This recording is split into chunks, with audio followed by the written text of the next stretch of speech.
Så er vi kommet til Stedsans in the Woods. På engelsk. Okay. We're here at, what do you call it, Flemming, in English? Stedsans in the Woods. Stedsans in the Woods. So here we are, Backland Ecology, together with Flemming. So maybe Flemming could start telling us about the place here. Stedsans in the Woods, that's a natural forest that we bought back in 2016 to create a permaculture resort. And we come from the restaurant business, and we've worked farm to table for 20 years. For many years it was just a taste, but then we found out what tastes better is better for ourselves and our surroundings, because ingredients that have been produced properly, they taste better, and they're better for the soil, and they're better for us. Yeah. So it became a political project where we just want to say to our guests, come out and taste, feel, breathe, look, hear, and then they can bring home what they can use where they are. But the whole condition for being out in the forest, that is that we don't use any toxics at all. And that means that there's no waste. Everything becomes a resource. That is the water. We have a water neutral restaurant. We use lake water that we filter and use in the restaurant, pour back in the lake. We use compost toilets. That means that we keep nutritions where the consumption is. I think that is one of the most. I think that is one of the most important things in this world, actually. Exactly, you go back from plate to soil. Exactly. That's important. Back in China, back in the days, it was a custom to go to the toilet if you had eaten by somebody to keep nutrition. And I think one of the big problems is now that we take nutrition out of the soil in the countryside, and then we flush it out with clean drinking water in the cities. Right, you have the same process in Japan. What they did years back, they could keep the nutrients. They didn't put it into the water, so they could drink the local water because they didn't pollute it as the Romans did. Yeah. Exactly. Yeah. So the whole condition for this is that we don't use any toxics, and it's actually much easier.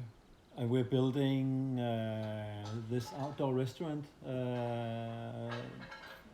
We don't need a permission for it because it's temporary. It's natural material. It's much cheaper than building normally, and it's nicer too. Yes.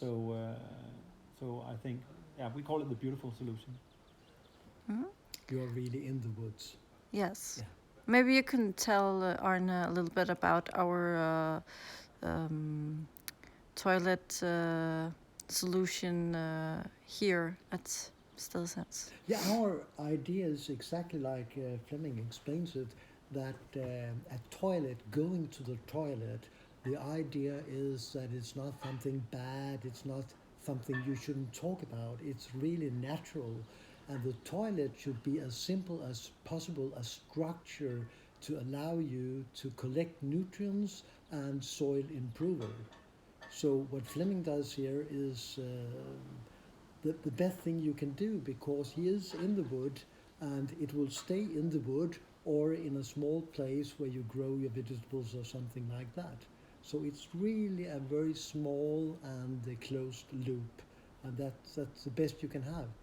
That's the problem when you collect, you only have a lot of people in a big city, then you don't have the space to do, you have to bring it somewhere else, and then you need technology in order to do something to process the urine. But here you can take it directly, you can take the faces directly and keep them where you made them. And it's non-smelly. That is the point. People think that it's.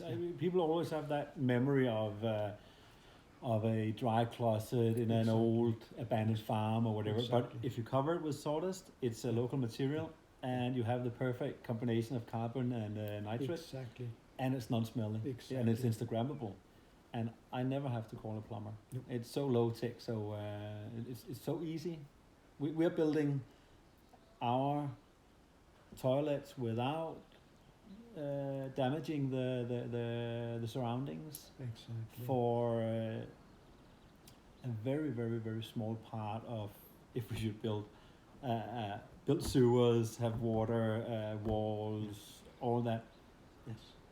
And they're nicer. Yeah. For sure. Yeah. And if we talk composting toilets, you could do without diverting. Somebody tells separate, but if you're not married, you can't be separated. So I use the word divert. You could do it without diverted, but then you need a lot of absorbing material, and very often people do not add enough.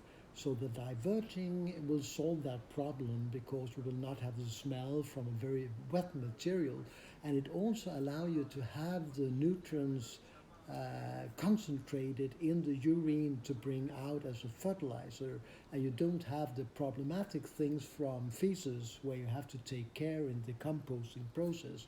So you can bring it directly to your what you want to grow if you only stop fertilizing 1 month before, and you maybe have a period of storing up to 1 month. So it's really very easy. So I call it liquid gold, and you will have both options. Here you will have liquid gold, you will have the phases where you can compost it. You can bring afterwards the urine to the compost because it will need some more nitrogen. So you have all the options to play with those different nutrients and soil improver, and that's really the ideal. And people, they can see when they come back next year, they can see what came out instead of that it went out to the lake or to the sea or something. They can see something grow from it. So it's really from plate to soil, not only that they go from what you're growing here to what you put in your mouth. You will know that it will go back to something good. You are a part of a good story and not a problem. You're part of the solution. It was also brilliant the way you wash your hands in the toilets. We really liked that. Yeah. It was like being a child again and playing with some kind of a game, or it was very nice. But this is in many ways like being a child again, because a sustainable life is also something about having a good time. So, hej Peter, vi er lige live på Insta. Kom over lige om lidt. So, I was very inspired by a dynamic wine producer I talked to, I don't know, 10 years ago. And I mean, I use my senses when I taste the food and I smell the food and the textures and all that. I use my logics to close all my systems and make the infrastructure work in a system like this. Yeah. I use my physics. We are climbing trees. We are lifting this part of Sweden. You cannot put a spade down in the soil and you hit a rock. I lift rocks all the time. Yeah. So that combination of using my senses, my physics, my logics, my creativity as well, I think that's a perfect balance in my life. So it is a playground. It's a meaningful playground too. So it's You fun. need no fitness center where everything is already structured, how you should do this and that. Here you are creating. Nicky? Let's put spejlet til Peter. Parents-in-law, what can I do? Hello. This is a great place. Wonderful. We enjoy it. Very nice. Yeah, it is. Yeah. So, Yeah. Men det kan jo være, maybe we can get a little tour we can show That'd on be an option just to see. Instagram, Yeah. just film Yeah. a little bit. Maybe Toilet together. I'll just Yeah. show here what we're going to look at, just because if somebody wonders what we are talking about, to divert and not to separate. To divert is that our body is constructed in a wonderful way. We have 2 outlets, but normally our so-called normal toilets only have 1 inlet.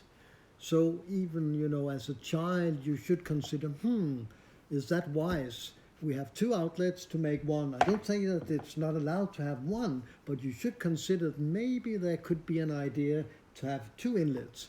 And that's what we are showing here. This is for urine and this is for feces. So if you find that we have very big differences in those 2 fractions, then you can keep them separate. There you have the separate. And to use them separate or afterwards to combine them, but without the problems combining them from the start. Mm-hmm. So, yeah. Right. would be wonderful to have a small tour. Let's do a tour. Yeah, Where you want to go? wonderful. Straight to the toilet? Or Wonderful. Want to go to the kitchen? Or where do you want to go?